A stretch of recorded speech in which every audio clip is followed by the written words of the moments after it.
परसिमन योग पर supreme court की मोहर लगी है। नोटिसों के दौर जारी है।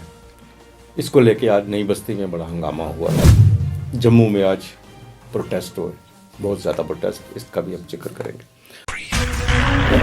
रंगीन खबरों की परत दर परत होता है तबसरा। तबसरा बयां करता है खबर के पीछे की कहानी।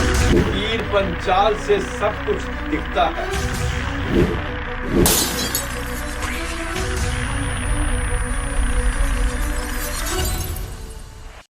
नमस्कार, तबसरा आज दोपहर तक में एक बार फिर आपका स्वागत है और मैं हूं दर्शपाल गुप्ता और मेरे साथ हैं वरिष्ठ पत्रकार सतीश वर्मा जी। सतीश जी, सबसे हम पहले बात करते हैं परसिमन योग की। परसिमन योग ने अपनी जो रिपोर्ट बनाई थी उसको चैलेंज किया गया था सुप्रीम कोर्ट में और सुप्रीम कोर्ट ने उसे खारिज कर दिया, उसको एज इट इज़ रखा गया।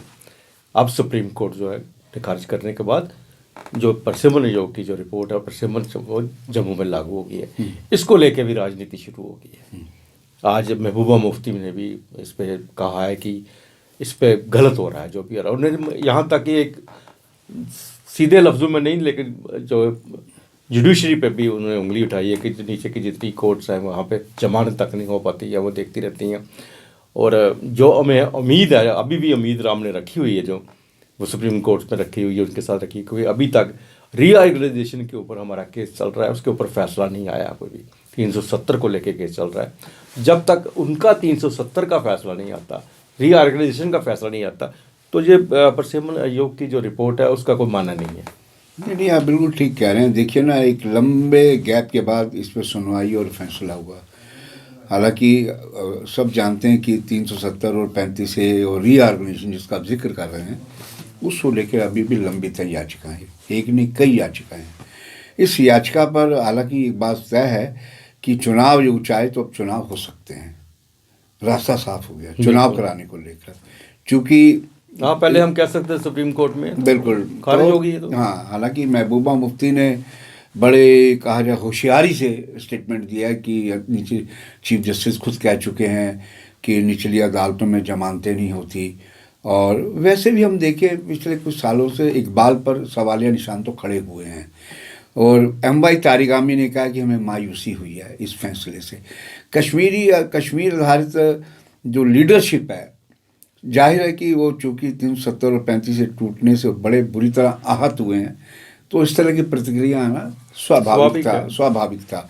लेकिन ये है कि हम समझते हैं कि अब अगर मोदी सरकार चाहे, गृह मंत्रालय चाहे, इसलिए कह रहे हैं चूँकि उनके अधीन है यहाँ शासन और उन्हीं को फाइनल रिपोर्ट देनी है। ये होम मिनिस्टर को देंगे, वो चुनाव आयोग से हरी झंडी दिखाएंगे, चुनाव आयोग तैयार हो जाएगा। तो हम समझते हैं कि अब चुनाव आयोग के लिए एक और अच्छी खबर है कि वो चुनाव चाहे तो करवा सकता है। ये अलग बात है कि वो भी सुरक्षा की समीक्षा करेंगे और जो उनके मापदंड है उनको देखेंगे। लेकिन अब उम्मीद जताई जाने लगी है, चूँकि अप्रैल मई में पहले भी हम पीपी न्यूज़ कई बार जिक्र कर चुका है। और हालांकि पीछे जब भारत जोड़ो यात्रा हुई तो उस पर उमर अब्दुल्ला की प्रतिक्रिया आई थी चुनाव कराने को लेकर कि अब यात्रा के बाद उनकी चुनाव कराने की हिम्मत नहीं है दिल्ली की।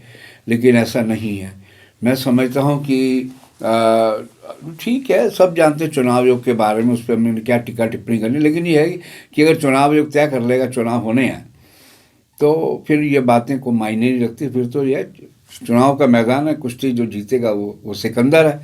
तो ये है कि एक उम्मीद की किरण और आगे बढ़ी है, चूँकि सारी कवायद पूरी हो चुकी है। ये एक अड़चन थी, ये अड़चन भी आज सुप्रीम कोर्ट ने निकाल बार फेंकी है। अब उम्मीद की जानी चाहिए कि इस पर केंद्र सरकार, खासतौर से गृह मंत्रालय, इस पर अपनी क्या प्रतिक्रिया या अपना क्या नज़रिया पेश करता है। कुछ भी करो, कश्मीर बेस्ड जो पार्टीज हैं उन्होंने कुछ मीन से एक निकाला। बिल्कुल, हालांकि उनकी सीटें बड़ी भी हैं, उनकी सीटें बढ़ी हुई हैं, फिर भी उनको शायद ये भी लग रहा है कि जम्मू के सीटें क्यों बढ़ गई हैं। जम्मू की उनको बड़ी प्रॉब्लम है।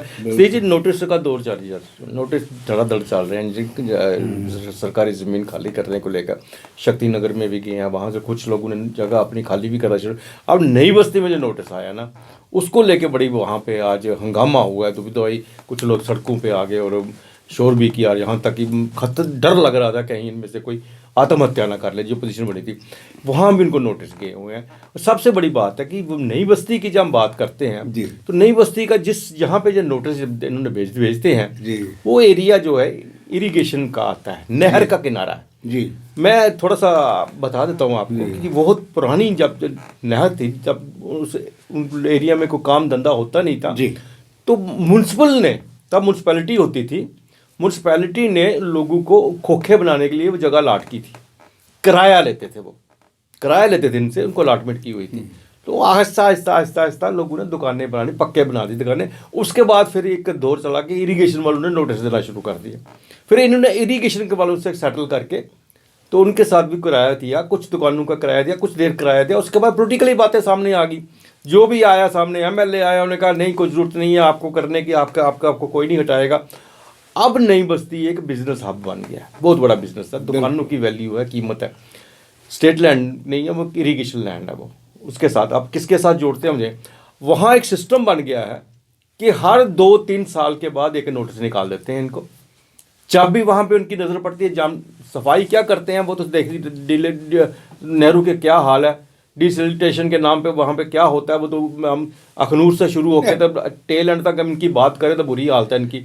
अब वही एक सिलसिला है, हर 2-3 साल के बाद एक नोटिस निकाल देते हैं, लोगों को परेशान कर देते हैं, उनकी रातों की नींद खराब हो जाती है, उनके बेचारों ने बिजनेस बड़ी मुश्किल स्टैंड किया। यहाँ पे कोई आदमी नहीं घुसता था, वहाँ उन्होंने बिजनेस चलाया, रोजी रोटी चल रही है। आज फिर कोई 5 साल के बाद तकरीबन फिर नोटिस आ गया, क्योंकि ये नोटिस उस वक्त आया है जबकि सचमुच जगह खाली हो रही है, बुलडोजर चल रही है, इसलिए ज़्यादा डर बैठ गया लोगों के दिलों में। नहीं बिल्कुल, देखिए ना, और सियासत हो रही है इस पे जमकर। मुझे दुष्यंत कुमार का शेर याद आता है कि मैं स्याह राहत को सुबह कैसे कहूँ, मैं अंधे नज़ारों का गवाह नहीं हूँ। तो मैं समझता हूँ कि ये जो हो रहा है पैनिक तो क्रिएट होती है। बिल्कुल। हालांकि इलाके का कारपोरेटर वहाँ पहुँचे हैं और उन्होंने तमाम तरह की बातें कही हैं। भी आए हैं वहाँ पे, उन्होंने भी भरोसा दिया है। वो अपने तरीके से अपने चश्मे से एड्रेस करने की कोशिश कर रहे हैं कि जैसे कि उन्होंने सब कुछ किया और रुक गया। सुबह जो वहाँ हंगामा हुआ, एक शख्स किस तरह कपड़े फाड़ रहे थे, किस तरह वो छाती पीट रहे थे और चिल्ला रहे थे, चीख रहे थे, अपनी व्यथा का वर्णन कर रहे थे। तो मैं समझता हूँ कि एक तो सीन ये है, दूसरा ये है कि शक्ति नगर में जिन लोगों ने इनक्रोच की कर रखी थी, जो सूत्र बता रहे हैं, उन्होंने खुद ही अपने आप उसको हटाना शुरू कर दिया। जेसीबी बुलडोजर वहाँ पहुँचे। लेकिन एक बात इस बीच जो है, तनाव तो है लोगों के दिमाग में। हैरत इस बात की, उत्तर पीपी न्यूज़लैंड पहले भी जिक्र कर चुका है कि भाई अगर आपने निचले लेवल के लोगों को, जो लो मिडिल क्लास है या गरीब है, अपर मिडिल क्लास नहीं, अगर उनको आपने छूना नहीं है, उन पर रहम खाना है, तो एक आर्डर निकाल दीजिए।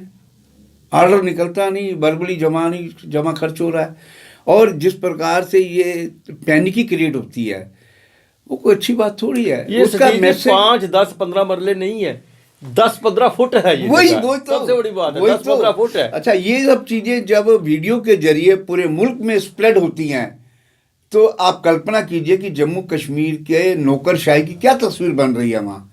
सवाल जम्मू का नहीं है, ये पूरे मुल्क का है। ये वीडियो विदेशों में भी जाते हैं, गूगल में पढ़ेंगे, सब जगह जाएंगे। तो इनको नौकरशाही को समझना चाहिए कि आप क्या खेल शुरू किया आपने। या तो ये है कि आप कह दीजिए हम किसको बख्शेंगे नहीं, एक ऑर्डर निकाल दीजिए। एक तरफ कुछ बयान दी जाती है, उस तरफ ये बयान दिए जाते हैं। AWE जो है असिस्टेंट एग्जीक्यूटिव इंजीनियर इरिगेशन का, वो नोटिस निकाल रहा है। हाँ। अब यहाँ उसको खुद पता होना चाहिए। तो आज तो नहीं लगे वहाँ पे, बिल्कुल वहाँ पे आज से नहीं, ये कम से कम मैं 65 से देख रहा हूँ। 65 में छोटे छोटे खोखे थे, 5-7-10 खोखे थे। 65 के बाद वहाँ से आस्ता आस्ता बढ़ते गए। और सबसे बड़ी बात ये है कि जम्मू कश्मीर, केंद्रीय सरकार ने जम्मू कश्मीर पे LG मनोज सिन्हा के ऊपर विश्वास जताया है।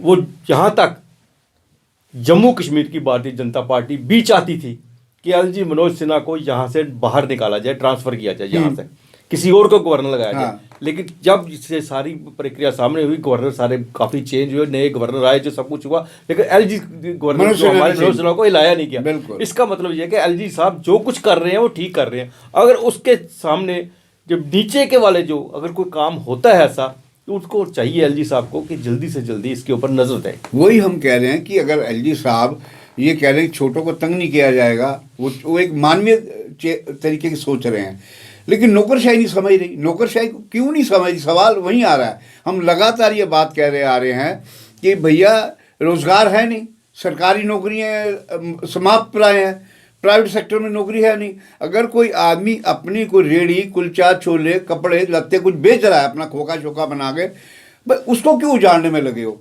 या तो आप वैकल्पिक व्यवस्था कीजिए कि भाई आपको यहाँ से हटा के वहाँ बैठा देंगे और आपको ये लोन देंगे, आप अपनी नई दुकान खोलिए। वो भी आप नहीं करते। तो मैं समझता हूँ कि इसमें एक कड़ा आदेश आना चाहिए एलजी साहब की ओर से कि भैया नौकरशाही ज़रा सोच समझ के चलाए। ये ना हो कि मैं जो मेन बात है बिटवीन द लाइन कर रहा हूँ, जो वीडियो यहाँ के लखनपुर पार पूरे देश और दुनिया में जाते हैं, उसमें नौकरशाही के कार्य प्रणाली को लेकर सवाल भी खड़े हो रहे हैं। मुझे दिल्ली से मेरे कई पत्रकार मित्र पूछते हैं शाम को फ़ोन करके, अरे यार तुम्हारे जम्मू कश्मीर में हो क्या रहा है, तबाही मचाई जा रही है। मैंने कहा यार ये ग्राउंड पे बात हो रहा है, दिखाई और जा रही है, लेकिन इसमें सच्चाई जरूर है, लेकिन इतनी नहीं है कि हाय तौबा मचा दी जाए। ये चीज़ है सारी जी। इस नई बस्ती में अब दूसरा चश्मा भी आपको दिखाता हूँ मैं जी। इन्होंने खुद जगह खाली कर, फिश मार्केट थी वहाँ पे, हालांकि इन्होंने फिश मार्केट जो है पुलिस स्टेशन के पास बैठाई जी। नई बस्ती से फिश मार्केट को वहाँ शिफ्ट करना था, वहाँ नहीं किया जी। वहाँ फिश मार्केट की जगह वहाँ पे बड़े बड़े शोरूम बन गए, बड़ी दुकानें बन गई, उनको दे देगी। रसूख जिनका था म्यूनसिपैलिटी वालों ने उनको अलाट कर दी। फिश मार्केट फिर यहाँ से नहीं हटी।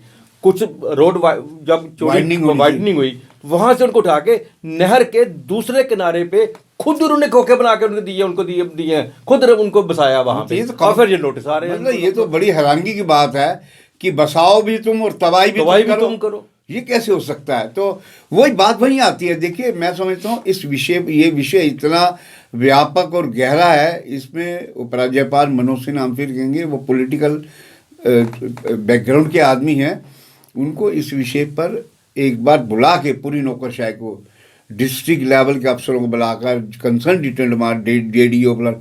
लेकिन बात फिर वही आती है, लोग ये सवाल कर रहे हैं चीख चीख के, भैया जिनके महल खड़े हैं, जिनके बड़े बड़े कमर्शियल कम्प्लेक्स खड़े हैं, उधर आखिर क्यों नहीं इनके ध्यान जा रहा? क्या वहाँ से कोई चांदी कुटी जा रही है, पैसा मिल रहा है, या रसूखदार लोग हैं इसलिए? तो मैं समझता हूँ ये जो दो तरह का जो व्यवहार किया जा रहा है ब्यूरोक्रेसी की ओर से, इस पे उपराज्यपाल साहब को नज़रसानी करनी चाहिए। तो नहीं तो उनका ये अभियान जो है, ये अभियान कहीं ना कहीं बदनामी का रूप ले सकता है। सी जी, आज जम्मू में बहुत ज़्यादा प्रोटेस्ट हुए जी। हम जैसे पहले ही कह रहे हैं, तो प्रोटेस्टों का शहर बन गया है, प्रदर्शनों का शहर। एक तो प्रोटेस्ट माइग्रेंट्स जो हैं वहाँ उन्होंने राजभवन के बाहर प्रोटेस्ट किया है, उनकी मांग तो अब सब जानते हैं। बिल्कुल। PHA वालों ने उन्होंने प्रोटेस्ट किया, उन्होंने एक ज़बरदस्त उन्होंने कहा कि हम अब ज़बरदस्त एक्शन लेंगे। और जो फायर इमरजेंसी सर्विस है उन्होंने किया है, VDC के जो है वहाँ पे जो कर्मचारी उन्होंने किया है। उसके बाद यहाँ पे साइंस कॉलेज के स्टूडेंट्स का ने आज उन्होंने भी आज प्रोटेस्ट किया है। और सबसे बड़ा प्रोटेस्ट जो है मीरा साहब में रोड ब्लॉक की, जैसे कल एक शादी में वहाँ पे गाने को लेके DJ के गाने को लेके वहाँ पे हंगामा हुआ और एक लड़के को मार दिया गया, कत्ल किया गया। उसकी बॉडी को लेकर रोड पे रख के पुलिस चौकी के बाद वहाँ पे आज प्रदर्शन हुआ है। सारा रास्ता बंद था, सारी ट्रैफिक बंद थी। तो आज जम्मू प्रदर्शनों के नाम से गिना जाएगा। नहीं बिल्कुल। देखिए जो मीरा साहब वाली घटना है उससे साफ दिखाई देता है कि हमारे समाज में सहनशीलता ख़त्म हो रही है। जरा इस बात पे, ये सिर्फ जम्मू की बात नहीं है, दिल्ली भी समेत सभी राज्यों में है, जो लोगों में पेशेंस की, सहनशीलता की जो कमी है। रोड रेज के मामले क्यों होते हैं? आपकी मेरी गाड़ी थोड़ी टक्कर लगी, मेरे पास पिस्टल, मैंने पिस्टल से गोली चला दी। तो ये जो एक नए तरह की संस्कृति जो पैदा हो रही है, किस लिए हो रही है? समाज के भीतर से। इसको समाज ही रोक सकता है, इसको कानून नहीं रोक सकता है, मैं समझता हूँ। और जो आपने आंदोलन की बात करी, देखिए हम पहले भी कह चुके हैं कि मंदिरों का शहर अब एक आंदोलनों का शहर बन चुका है। और स्टूडेंट्स क्या, मुलाजिम क्या, जो नौकरी चाहते हैं वो क्या, और जो ऑलरेडी नौकरी कर रहे हैं कश्मीर से, जो राहुल गांधी से मिले और उसके बाद उपराज्यपाल ने उनसे कहा कि, हालांकि कल हम देख रहे थे किसी साइट पे कि आदेश दिए गए कि उनकी सैलरी वैलरी रिलीज़ की जा रही है, इस प्रकार की भी खबर थी। लेकिन असली बात वो कह रहे हैं कि हमारी जो एक ट्रांसपोर्ट पॉलिसी है उसका निपटारा किया जाए। तो बहुत सी बातें हैं, सरकार की अपनी मजबूरियां भी हैं। हमने जो कहा कि इस प्रकार का मैसेज भी नहीं जाना चाहिए पाकिस्तान कि हिंदू विहीन किया जा रहा है कश्मीर को, सरकार की अपनी मजबूरी है, ये हम समझ रहे हैं अच्छी तरह। लेकिन जिस तरह वो कह रहे हैं जी कि हम अपने मौत की कीमत पे नौकरी नहीं कर सकते, वो भी उनका भी एक तर्क जो है बिल्कुल मजबूत बात कहता है। तो कुल मिलाकर देखा जाए कि जम्मू तो प्रदर्शनों का शहर बन चुका है। अब देखिए ये सूरत हाल कब बदलती है, ये समय का इंतज़ार करिए। ये था तबसरा आज दोपहर तक का। बाकी खबरों के लिए आप देखते रहें पीपी न्यूज़ लाइन। नमस्कार। नमस्कार।